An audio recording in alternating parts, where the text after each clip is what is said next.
Hi guys! So for today, open tayo ng isang chocolate from Japan. So this is from Royce.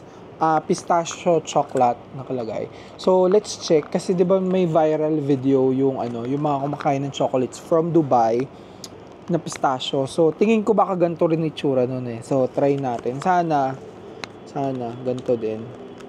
So may easy open siya dito but hindi ko siya ma-open kasi sabi press. Anyway, sirain na lang natin yung box. So yan. Oh.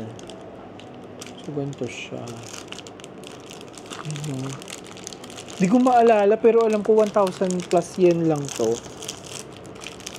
So let's try. Hindi ko pa ito natikman. Oh my god. Ayun no guys.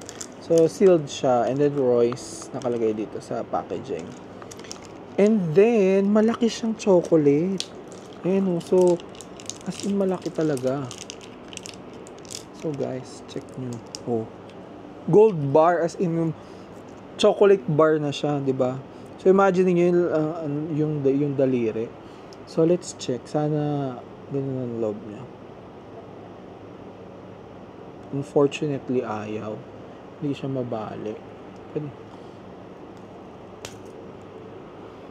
Ganito naman siya. So, it's different pero more on ano siya. Pistachio nuts. So, let's try. Sayang. So, kung may maware-recommend kayo ng ganun na meron sa Philippines, try natin.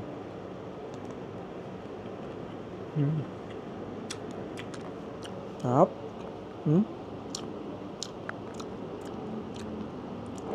Grabe, sarap.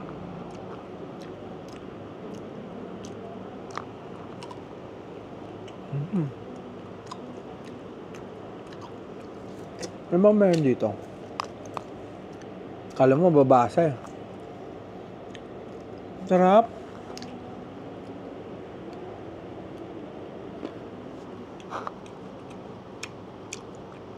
Legit ang sarap. Grabe. So pag pupunta kayong Japan, sa sa may airport, pistache chocolate nakalagay. Sarap, grabe. Tapos dalawa kasi to kasi isa binigay ko dun sa girlfriend ng kapatid ko. Sarap. Thank you guys. Try nyo to, grabe, sarap.